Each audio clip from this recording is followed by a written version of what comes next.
नमस्कार, मैं हूं सोमी प्रकाश भवेटा और आप देख रहे हैं चंबा हलचल। चंबा हलचल की आज की सुर्खियों में आपका बहुत बहुत स्वागत है। हमारी चंबा जिले की इन सुर्खियों को आप सोशल मीडिया पर भी देख सकते हैं। यूट्यूब चैनल है, उसे आप सब्सक्राइब करके इन सुर्खियों को देख सकते हैं।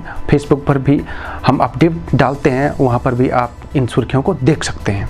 चंबा जिले की आज की क्या क्या सुर्खियाँ रही हैं हम आपको विस्तार से बताएंगे। आज की बड़ी सुर्खी, चंबा जिले का बाजार 40 दिन बाद खुला है। इस दौरान क्या गतिविधियाँ रही हम वो बताने वाले हैं। इसके अलावा चंबा जिले में 241 लोग जो अदर स्टेट से पहुंचे हैं उनका जिक्र भी हम यहाँ करने वाले हैं। इसके अलावा चंबा जिले की ट्रैफिक व्यवस्था कैसी रही उसका भी जिक्र हम सुर्खियों में करेंगे। साथ ही शिक्षा व्यवस्था से जुड़ी एक अच्छी खबर हम आपको बताने वाले हैं। इसी के साथ आज सरकारी दफ्तर कुछ रियायतों के साथ खुले हैं। किस तरह की वहाँ पर गतिविधियाँ रहीं इस धर्म में हम बताने वाले हैं, इसलिए हम आपको बारीकी से सारी सुर्खियाँ बताने वाले हैं। सबसे बड़ी खबर आज की, 40 दिन बाद चंबा का बाजार खुला है, तो इस दौरान क्या रहा आप जरूर इस बारे में सुनिए और देखिए। आज चंबा जिले का बाजार जब खुला तो एकदम काफ़ी ज़्यादा भीड़ देखने को मिली। हर दुकान आज खुली थी चंबा जिला मुख्यालय की, और 40 दिन ये सभी दुकानें बंद थी। आज का परिदृश्य 40 दिन पहले जो बंद रह पड़ी थी दुकानें, जब वो खुली तो वहाँ पर काफ़ी हलचल दिखी। इस दौरान कोई व्यवधान ना पड़े, कोई सोशल डिस्टेंसिंग की अनुपालना ना करें, इसलिए पुलिस प्रशासन की ओर से वहाँ पर पूरी निगाह रखी गई थी। इसके साथ ही जिला प्रशासन, पुलिस प्रशासन वहाँ पर मौके पर निगरानी भी करता पाया गया। इस दौरान स्वयं डीसी चंबा विवेक भाटिया जिला मुख्यालय पर घूमते दिखे।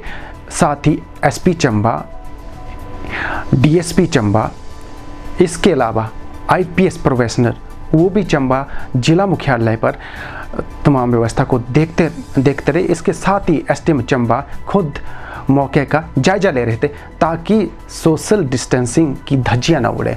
क्योंकि जब सोमवार को बाजार खुला तो काफ़ी तादाद में लोग जिला मुख्यालय पर आते दिखे। इस दौरान सोशल डिस्टेंसिंग यानी फिजिकल डिस्टेंसिंग की अनुपालना कराने के लिए कुछ पुलिस अधिकारी और प्रशासन अधिकारी उन्हें चौगान में ले जाकर कुछ समझाते दिखे ताकि एकदम भीड़ भड़का जिला मुख्यालय पर ना दिखे। आज सोमवार को 40 दिन बाद जब बाजार खुला तो भीड़ जुटनी स्वाभाविक थी, लेकिन प्रशासन का कहना है कि जितनी उन्हें लगता था कि 40 दिन बाद बाजार खुलेगा तो इतनी भीड़ होगी, उससे कम थी। लेकिन फिर भी पहले के मुकाबले चूँकि 40 दिन तक बंद रहा, एकदम जब भीड़ जुटती है तो वहाँ पर थोड़ा सा भीड़ दिखती है।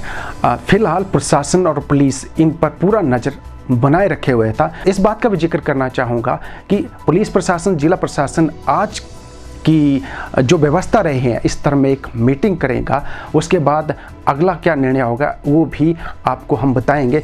अभी जो मैं चेकिंग कर रहा था शॉप की, तो मैं यही देख रहा था कि किसी पर्टिकुलर शॉप में जो वर्कर्स हैं वो बहुत ज़्यादा तो नहीं है। तो हमने ये हिदायत करी है, क्योंकि यहाँ दुकानों का साइज़ छोटा है तो एक मालिक के अलावा उसका एट ए टाइम एक वर्कर उसके साथ रह सकता है। और उनको हमने आज जिनके लोग ज़्यादा थे उनको हमने डायरेक्शन दी है कि वो एट ए टाइम एक आदमी और स्वयं प्रेजेंट रहे। तो लोगों को ये ध्यान में रखना है कि अगर उनको काम है तभी वो आएँ, अदरवाइज़ हम लोगों को फाइन करना स्टार्ट करेंगे।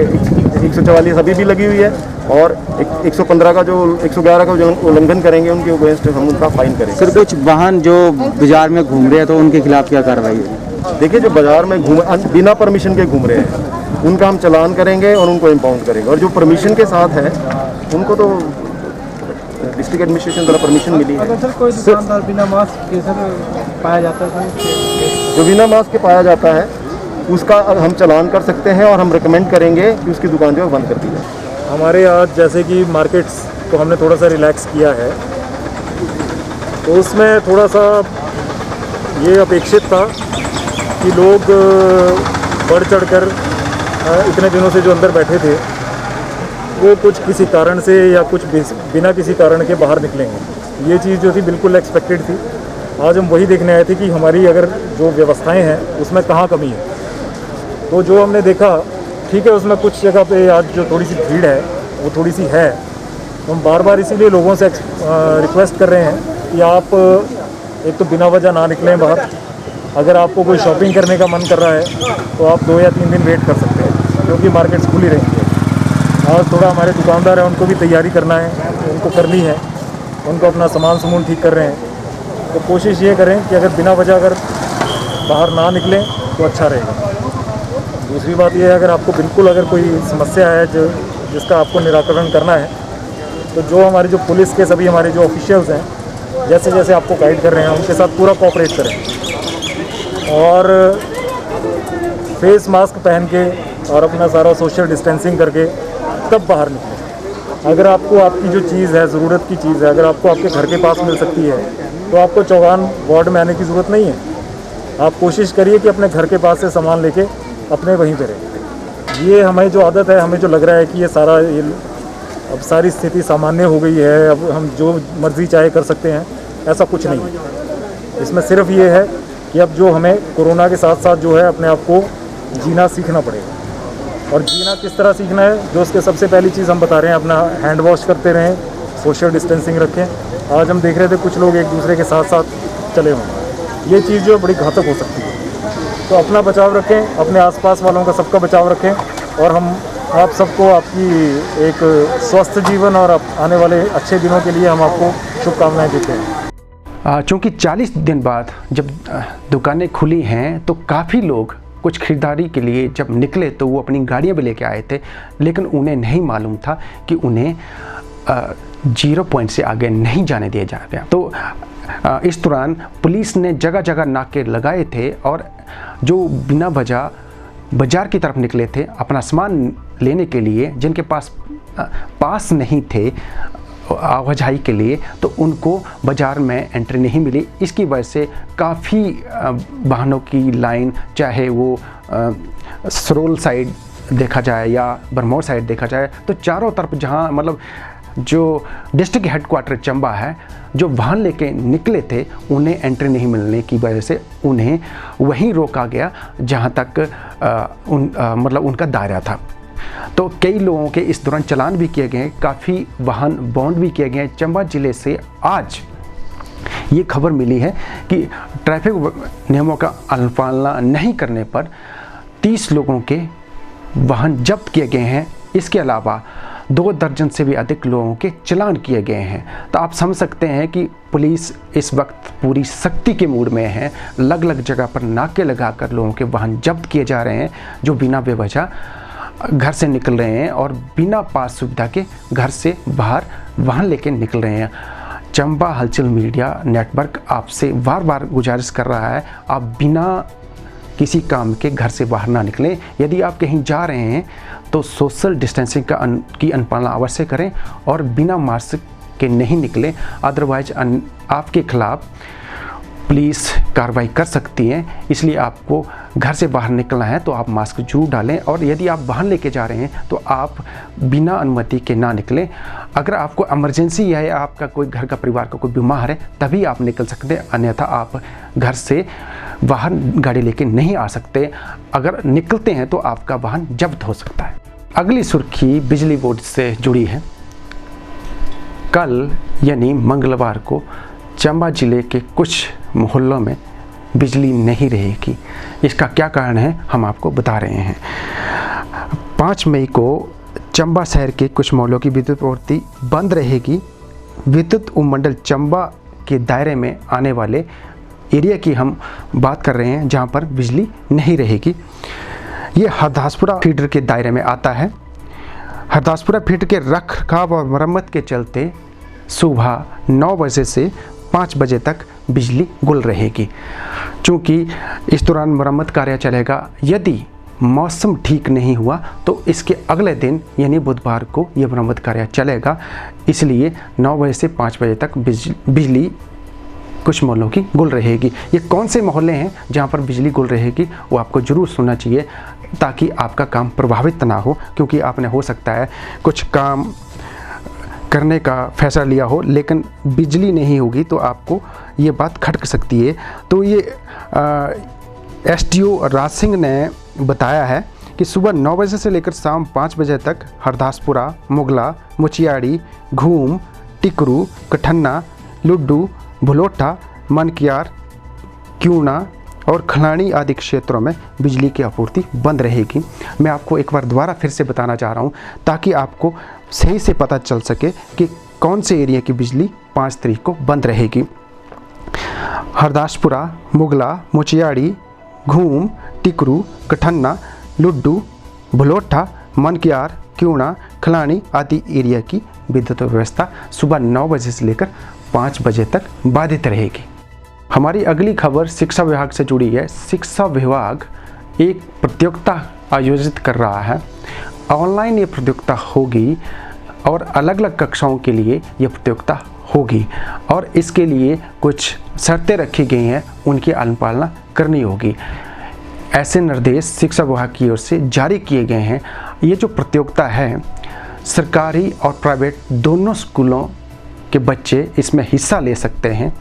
उसका थीम क्या रहेगा वो आपको ज़रूर सुनना चाहिए ताकि आपको पता चल सके ये किस विषय को लेकर प्रतियोगिता आयोजित होगी और कब तक इस प्रतियोगिता में हिस्सा ले सकते हैं। ये जो प्रतियोगिता है राष्ट्रीय विज्ञान दिवस पर शिक्षा विभाग आयोजित कर रहा है और 6ठी से 8वीं तक के बच्चों को नारा लेखन, 9वीं से 10वीं तक के बच्चों के लिए पोस्टर मेकिंग और जमा 1 और 2 के बच्चों के मध्य पैराग्राफ प्रतियोगिता करवाई जाएगी। एक बार आप जरूर सुन लें ताकि आपके बच्चे इस प्रतियोगिता का हिस्सा बन सकें। 6ठी से 8वीं तक के बच्चों को नारा लेखन, 9वीं से 10वीं तक के बच्चों के लिए पोस्टर मेकिंग और जमा 1 और 2 के बच्चों के मध्य पैराग्राफ प्रतियोगिता करवाई जाएगी। तो आपने सुन लिया होगा कि ये जो प्रतियोगिता है कौन सी क्लासों के लिए आयोजित हो रही है और कौन सी कक्षा के लिए कौन सा थीम है। और आपको हर स्कूल से सर्वश्रेष्ठ जो आप सबसे अच्छी प्रतियोगिता जो होंगी, जो हिस्सेदार होंगे, जो अव्वल हैं, जो 2 स्टूडेंट हैं, उनकी प्रविष्टि आपको अपने ब्लॉक के पदाधिकारी के माध्यम से सबमिट करवानी है, जमा करवानी है। ये ऑनलाइन प्रतियोगिता है। उसके बाद 7 मई तक ये शिक्षा विभाग के कार्यालय पहुंचनी चाहिए। अगर 7 मई तक आपके स्कूल के बच्चे अगर हिस्सा लेते हैं, आपकी प्रविष्टि वहां पर नहीं पहुंचती है तो आपकी प्रतियोगिता में हिस्सा लेने का कोई मतलब नहीं है। इसलिए सरकारी और जो प्राइवेट स्कूल हैं उनके प्रभारियों से निवेदन है, शिक्षा विभाग ने निर्देश भी जारी किए हैं कि वो अपने बच्चों को इस प्रतियोगिता में सम्मिलित करवाएं और जो रूल एंड रेगुलेशन है वो अपने खंड के जो शिक्षा अधिकारी है उनसे संपर्क करके पूछ सकते हैं और 7 मई तक जो प्रविष्टियां हैं वो शिक्षा विभाग के जिला मुख्यालय स्थित कार्यालय में जमा करवा सकते हैं। हमारी अगली खबर उपायुक्त कार्यालय की हेल्पलाइन से जुड़ी है। उपायुक्त कार्यालय की हेल्पलाइन चंबा जिले के लोगों के लिए वरदान साबित हो रही है। इस हेल्पलाइन के माध्यम से अब तक 532 लोगों को दवाइयाँ मिल चुकी हैं और उपायुक्त कार्यालय की हेल्पलाइन के माध्यम से 7 मेडिकल स्टोरों को पंजीकृत करवाया है। इन मेडिकल स्टोर के संचालकों को स्पष्ट निर्देश है कि मरीजों को दवाइयों की कमी नहीं आनी चाहिए। यदि किसी मरीज को होम डिलीवरी के माध्यम से अगर आपको कोई ऑर्डर मिल रहा है तो आप तुरंत उन्हें पहुंचाएं ताकि मरीजों को दवाइयां ना मिलने पर कोई दिक्कत ना हो। तो उपायुक्त कार्यालय का एक बहुत अच्छा फैसला है क्योंकि होम डिलीवरी के माध्यम से ऐसे मरीजों को काफ़ी बेनिफिट मिल रहा है और उपायुक्त कार्यालय की हेल्पलाइन के माध्यम से ही ये सुविधा लोगों को मिल रही है। यहाँ पर सबसे बड़ी बात तो यहाँ यही है कि जिला प्रशासन ने ऐसे मरीजों को भी दवाइयाँ मुहैया करवाई हैं जिन्हें पठानकोट, कांगड़ा और चंबा में नहीं मिल पाई, लेकिन उन दवाइयों को चंडीगढ़ से मंगवाया है। तो ये जिला प्रशासन का एक बहुत बड़ा पुण्य का काम है और सीएम हेल्पलाइन और उपायुक्त कार्यालय की हेल्पलाइन के माध्यम से चंबा जिले के मरीजों को ये सुविधा मिल पाई है। और उपायुक्त कार्यालय की जो हेल्पलाइन है, होम डिलीवरी सिस्टम के माध्यम से जो दवाइयाँ प्रोवाइड हो रही हैं उसकी रोज़ाना मॉनिटरिंग हो रही है। उपायुक्त कार्यालय रोज़ाना फीडबैक लेते हैं और ड्रग इंस्पेक्टर राकेश कुमार भी इस संदर्भ में उपायुक्त चंबा को सूचित करते हैं कि home delivery system medical store का किस तरह का चल रहा है। राकेश कुमार ड्रग इंस्पेक्टर खुद बताते हैं कि उनके पास भी काफ़ी लोग दवाइयाँ लेने के लिए अप्रोच कर रहे थे, तो उन्होंने भी 32 लोगों को अपने स्तर पर दवाइयाँ पहुँचाई हैं। तो आप समझ सकते हैं कि चंबा ज़िले में होम डिलीवरी सिस्टम किस तरह से कारगर साबित हो रहा है। तो उपायुक्त कार्यालय और सीएम की इस हेल्पलाइन के लिए उन्हें सावधान तो बनता है। हमारी अगली सुर्खी बैंक से जुड़ी है। यदि आप अपने एरिया में पैसे नहीं मिलने की वजह से दिक्कत है या फिर आपको कहीं दूर जाकर बैंक से पैसे निकलवाने पड़ रहे हैं, तो अब आपको टेंशन छोड़ देनी चाहिए। आप अपने घर द्वार पर लोकमित्र केंद्र के माध्यम से 10,000 तक की राशि हासिल कर सकते हैं, क्योंकि बैंक की ओर से कुछ लोकमित्र केंद्रों को अधिकृत किया गया है। अगर आप उन अधिकृत लोकमित्र केंद्र में जाएंगे तो आपको 10,000 की राशि मिल सकती है, क्योंकि इनका बैंक के साथ टाई अप हो रखा है। स्टेट बैंक की अगर हम बात करें तो चंबा में हम 19 हमारी ब्रांचेज हैं, 19 ब्रांचेज हैं जो लगातार इस लॉकडाउन में काम करती रही। और सीएसपी जो हैं वो हर ब्रांच से डिफरेंट है। जैसे हमारी अकेली ब्रांच में 8 सीएसपी हैं, इसी तरह सब में किसी में 2-3 इस तरह जो है वो हर गांव जहां हम ब्रांच नहीं खोल पाए वहां हमने सीएसपी अपॉइंट किया हुआ है, जो लोगों को जो है वो लगातार उनकी बैंक से संबंधित जो भी सेवाएँ हैं वो प्रदान कर रहे हैं। उसमें सर एक दिन में जो है वो आप 10,000 रुपये तक का जो है वो एक सीएसपी से निकाल सकते हैं। चंबा जिले के चंडीगढ़ में फंसे 241 स्टूडेंट को चंबा लाया गया है। उन्हें बफर क्वारंटीन में रखा गया है। 2 दिन तक उन्हें वहीं रखा जाएगा, उसके बाद उन्हें होम क्वारंटीन कर दिया जाएगा। ये ऐसे स्टूडेंट हैं जो लॉकडाउन की वजह से चंडीगढ़ ट्राई सिटी में फंसे थे। उन्हें सरकार की ओर से HRTC की बस से भेजकर वहाँ से लाया गया है। इस व्यवस्था के लिए बाकायदा नोडल ऑफिसर बनाए गए थे और पुलिस पार्टियां भी गई थी, तो उन्हें सुरक्षित लाया गया है। 241 जो चंबा जिले से ताल्लुक़ रखते हैं, इसमें स्टूडेंट हैं और कुछ एम्प्लॉय वर्ग भी हैं, तो उन्हें लाया गया है चंबा ज़िले में और उन्हें बफर क्वारंटीन में रखा गया है। और इस दौरान बताया जा रहा है कि उनकी सेहत पर पूरी निगाह रखे हुए हैं और पूरा चेकअप होगा, उसके बाद ही उन्हें घर भेजा जाएगा और घरों में भी उन्हें होम क्वारंटीन किया जाएगा। और उन जो ये बाहर के लोग आए हैं उनके घरों के बाहर होम क्वारंटीन के स्टिकर भी चस्पा किए जाएंगे, ताकि लोगों को पता चल सके कि ये बाहर से आए हो। इनसे तब तक नहीं मिला जा सकता जब तक इनकी 28 दिन की होम क्वारंटीन की अवधि पूरी नहीं होती है। तो ये थी चंबा ज़िले की आज की सुर्खियाँ। कल हम नई सुर्खियाँ लेके आएंगे, तब तक के लिए धन्यवाद। हम आपसे एक निवेदन करना चाहते हैं कि हमारे YouTube पर इस चैनल को सब्सक्राइब करें और सोशल मीडिया प्लेटफॉर्म पर भी आप इन सुर्खियों को देख सकते हैं। अगर आपको अच्छी लगती है तो आप सुझाव ज़रूर दें।